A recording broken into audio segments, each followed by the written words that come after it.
Bismillahirrahmanirrahim. Hello everyone. This is another ABAQUS tutorial. In this tutorial, I'm going to show you how to conduct a numerical studies on the semi-rigid beam column connection. This semi-rigid beam column connection is one of the most popular used for the earthquake resisting structure.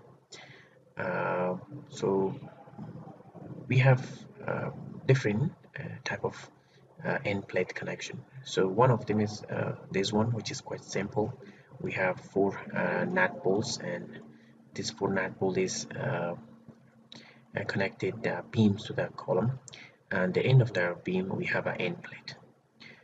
uh, so how we can see the beam column rotation, or in case if you apply the load in this column and then the column is going down, and so that the deformation will be in the bottom. But in this example, the method of experiment is different. So we have actually asymmetric boundary, so the same beam is this side, and then we will have a pin or roller connection here and other side as well. So but we pushing down, or sometimes we pulling out.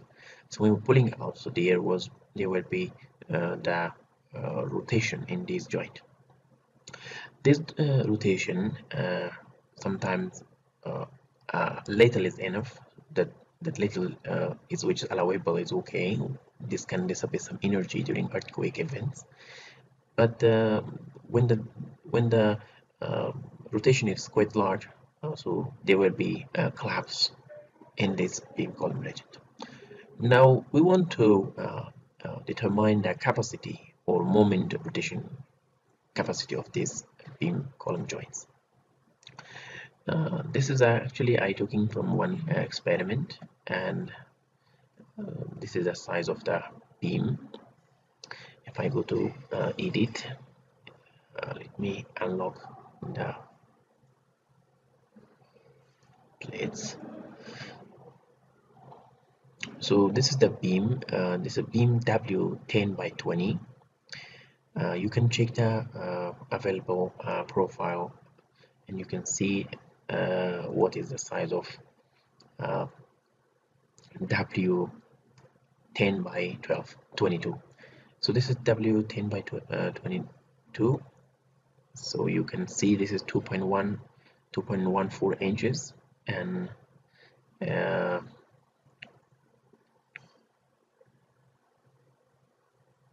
this is 4.002 inch, and the height is 22 inch approximately, I think.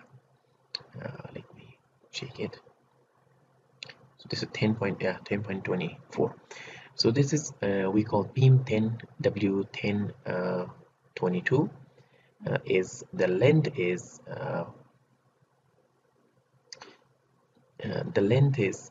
28 inches. The same we have a column, and this is the column.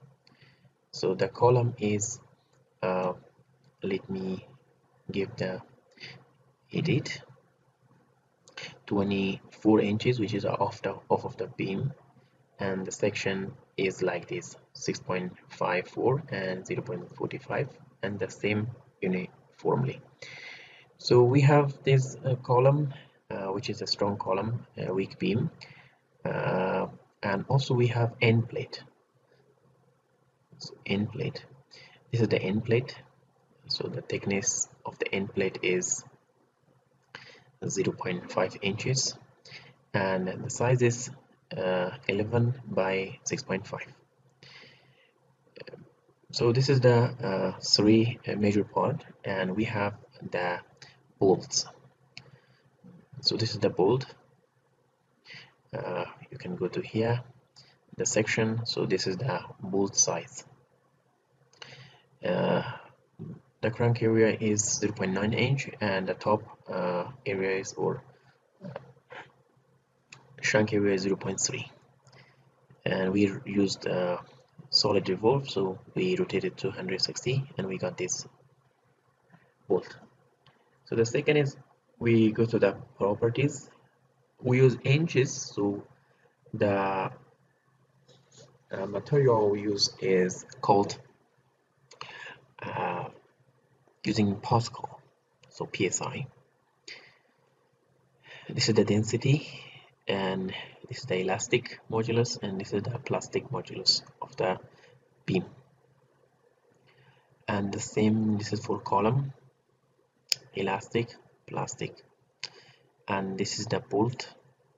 So when you do experiment and you have 2-3 kind of materials, or even you can use single element, single material, and you properly you can define that material here. So very large, almost about 1200 psi.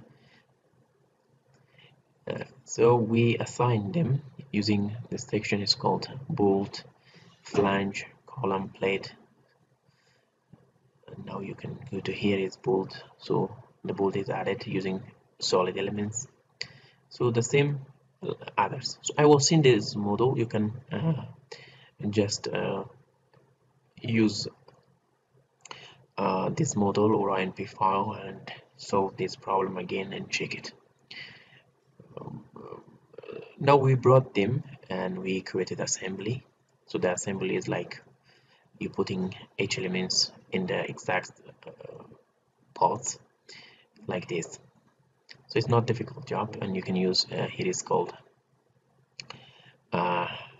concentric parallel phase, and also we have some other things, constraint coaxial, and this also you can use this function. You can put the both nut bolts in the exact location. So we go to the step. You have another variety of choice to use dynamic static. So it's depending to your project. In case if you get a good result using displacement static, it's okay. In case if you couldn't get a better result, you can change to the other dynamic analysis. So the first we have two using two static, and the first we use post tensioning bolt forces. We applied force in the elements, because when we are assembling this we add force to adjust these nut bolts. So that's called post tensioning or pre-tensioning. And the second is we created called displacement. We applying some displacement here and stretching, pulling out. So both you can give a very large number. So I give 1000. You can give more than, in case if you couldn't reach to this increment, and you can extend it. And for post tensioning also I used 100, 1000, and like this. In the output you can create your specific output you want. So which output you want. So you want the contact between this should be C, and also some, in case if you want to add some shear failure or some sort of damage criteria, you can add them, and you can specify the output here. So for the story output we created so energy. So some of them is no need even, so don't need it, there's one. So I'm gonna, because it take quite too much time, so I'm going to delete it, this one. Or even I can come here and I can select, sorry, in the previous one actually there was some I edited. So here is just I selected the plastic damage energy, just this one, and okay. Now we go to the interaction. So the most important point is the interaction. Sometimes it is quite difficult to create a connection or interaction between the poles, these complex elements. So this is a little tough job. So now it's called bolt, which I want to create the bolt. You have to create the all surface, create some surface. Let's go to called bolt surface and end plate surface. So then you can give a using surface to surface using standard. And next using end plate. So we want to that end plate should contact with the column like this. So using column to end plate. we have properties. One is the properties between the column, the bolts. So we have to create some fraction, and also we consider our odd contact. So that's two material very hard, and we should consider that one. And the last one is the contact between plate and end plate column. So we have to give the same behavior, but a little fraction is less. So that means there is two force here, and the fraction is quite less. So then we're applying the load. So the load is we want to restrain this area. We can restrain this area, and after we restrain this area, and we want to consider one pin connection here, as well as we have the four bolt loads, and this is the bolt load using about 70% or 60% of the yield strength of the and that bolt. So you can add this magnitude in each bolt. So this is each bolt. You can come here and select bolt load in the post tensioning.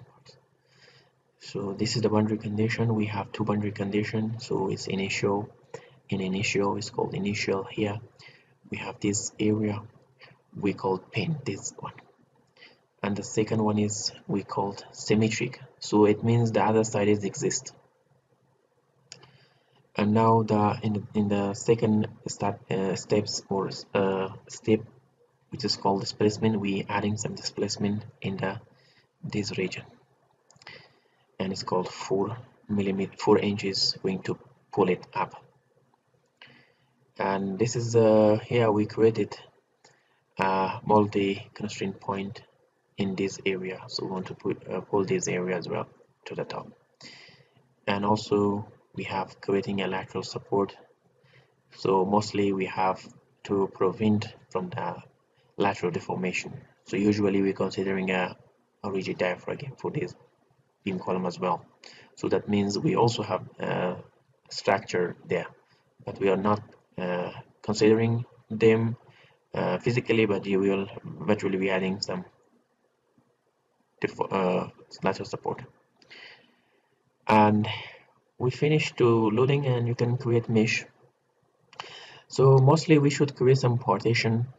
So the most critical part is that this area which has a lot of contact between two elements, column, end plate, and bolts. So we need to use a very fine mesh. So we created like this a mesh. You can see in case this mesh is satisfied our requirement or validation. So that's okay. Otherwise we can change it. So mesh is also finished. You can select what kind of mesh you want. And the last one is job. This is job, and I can so the first one after a few attempts is about so total 1 second is 0.8 is finished. So it's called too many attempts made because the structure observed a large deformation, so there is not more convergence, so it will mean the time increment is very small. So you can, in case if you want to finish to end, so you can consider a very large increment. So mine was -5, you can take 25. For this problem you can go to the step here. In other, you can call general solution control, you can go to manager, and the last one is which is we couldn't, you call continue, and you can change, specify, and time increment. So in the time increment it comes to here and change this to 5 to 25. So then totally you will get 4 inch displacement, and it will finish. So now we go to the job again, and we want to submit in the second one, because each job take about 4. Let me show you the result here. And the first one is the total is 3.3 inch 3 GB gigabyte size, and the second one is 2. So I stopped this because it takes too much time to finish. So now what we're gonna do is called last attempt, and in the last attempt, uh, I can uh, uh, change that solution control so that it will finish to end of the 4 end displacement. So I'm going to submit this. And just we want to check if there is any error to solve. Otherwise, we lead the program to finish this one. So it's running and there is no error till now. So it's started and it's called completed the processor. And now, so there is no error. So it will start. But let's go to the discuss on the result. And this is the result, and this is job 1.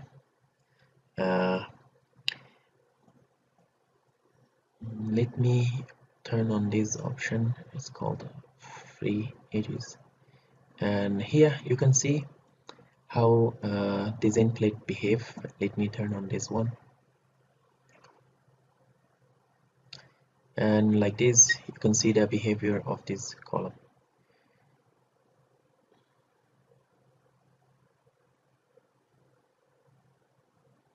Okay, this is the deformation and stress strain here, and I want to get the total reaction during we pulling this column up. So how much displacement and how much uh, force created. So I'm going to create here, and I'm going to fill output OTP. So we applied in the here I'm going to call the unique node and using reaction force. This is vertical and we're using the same displacement. So the displacement in the top. And now we're gonna here is called node set and internal set, and it's called reference point, and I'm gonna highlight it. Here is in the middle.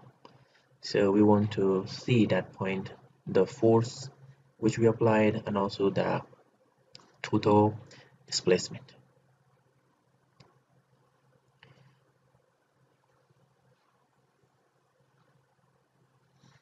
So it's extracting, so it's very about less than 1,000 points.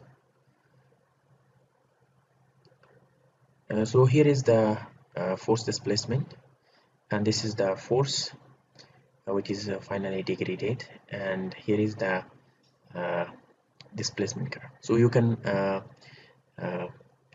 create in Excel sheet. So I already brought them here in Excel sheet here, and I brought them the force and its displacement. This is the top displacement, and we can create the bottom displacement as well. You can if you go to top, here is the top, you can go to bottom. So this displacement here, let me check one more time here if this is the edit and this is the displacement. So the it's 3.4 inches, which is we already giving this one in the. So now we have, so this is not this one, and we should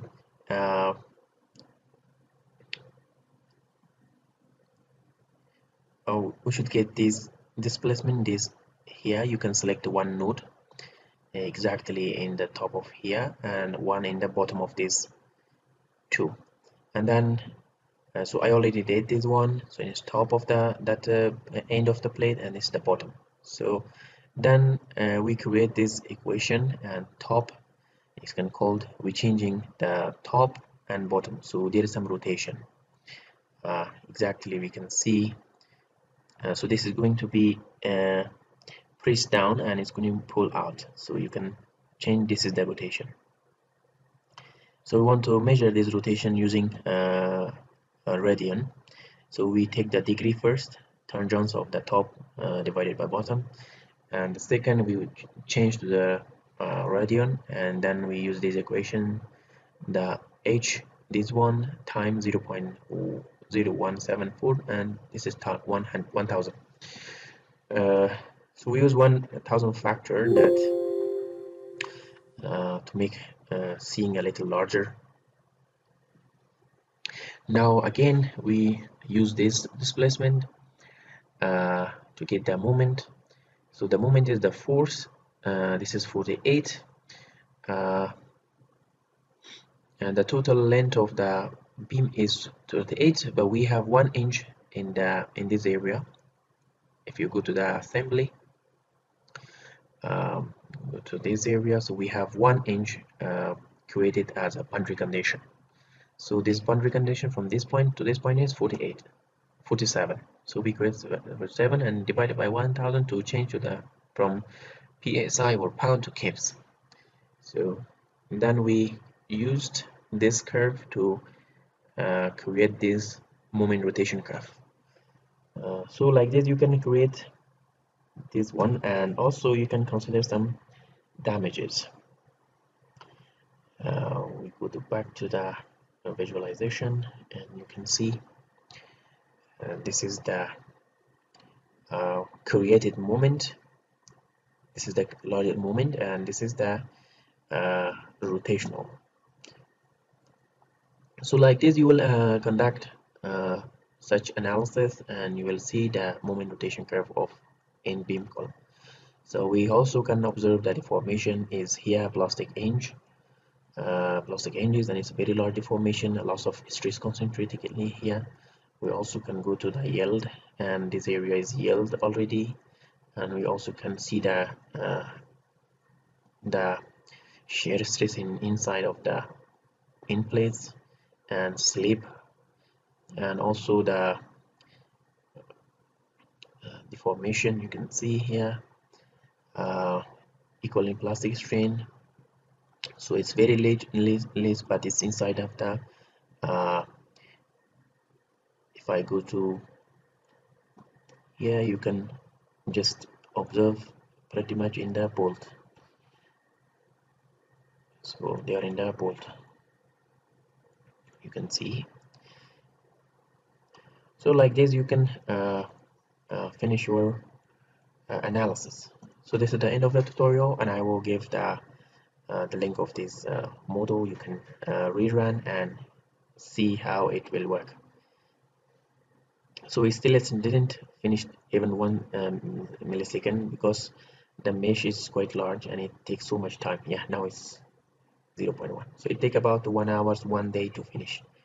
But for in case if you increase the mesh size, so that will be quite faster. Okay, that's the end of the tutorial, and if you have any question, please put it in the comment. We will see you next time.